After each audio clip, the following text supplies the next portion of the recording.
Hello बच्चों, let's see this question.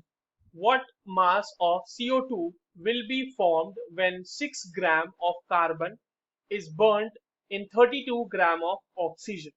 Options are 38, 12 gram, 26 gram and option D says 22 gram. चलिए इस question को solve करते हैं बच्चों. और सबसे पहले तो ये देखते हैं कि इस क्वेश्चन को सॉल्व करने के लिए हमारे पास कौन से की कॉन्सेप्ट की जानकारी होनी चाहिए. देखो, ये जो सवाल है ना बच्चों, ये हमें बेसिकली मोल मोल रिलेशन या फिर मोल मोल एनालिसिस करने आना चाहिए इस क्वेश्चन को सॉल्व करने के लिए. ठीक है, मोल मोल रिलेशन लिख लेते हैं.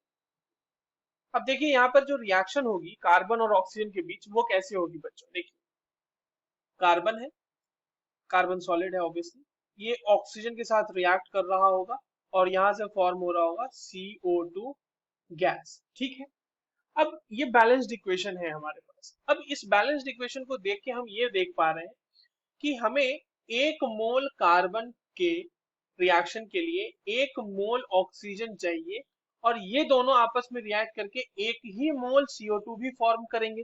ये हमने सिंपल मोल मोल रिलेशन देखा है.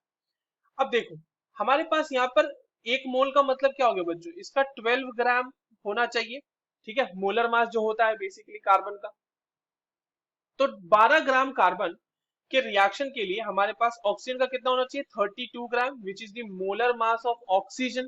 ठीक है, ऑक्सीजन का मोलर मास कैसे आया होगा, 16 इसका एटॉमिक मास, और क्योंकि दो है हमारे पास यहाँ पर ऑक्सीजन, तो ये हो जाएगा 2 इंटू 16, और उसको ग्राम मतलब अगर हम ग्राम ले लेंगे उतना, तो एक मोल हमने उसका ले लिया है. ठीक है, और CO2 के लिए कितना हो जाएगा बच्चों, CO2 के लिए हो जाएगा 12 कार्बन के लिए और दो ऑक्सीजन के लिए 32 ग्राम, तो ये हो जाएगा आपके पास 44 ग्राम. कहने का मतलब ये है कि अगर आपके पास 12 ग्राम कार्बन है तो वो 32 ग्राम ऑक्सीजन के साथ रिएक्ट करके 44 ग्राम ऑफ कार्बन डाइऑक्साइड बना देता है.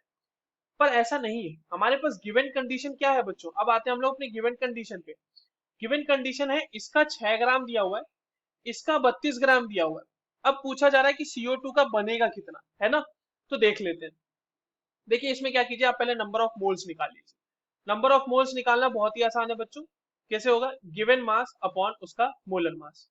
तो गिवन मास मोलर मास करके निकाल लेते. देखिए इसका 6 gram divided by molar mass, अभी हमने कार्बन का लिखा था 12 ग्राम पर मोल, यानी कि इसका हमें दिया हुआ है 0.5 मोल.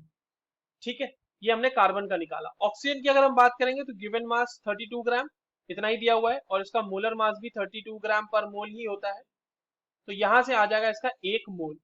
अब ये बात देखो बच्चों कि मोल मोल एनालिसिस से हमने ये देखा कि एक मोल कार्बन के लिए हमें एक मोल ऑक्सीजन चाहिए, पर यहाँ तो हमारे पास 0.5 मोल ही कार्बन है.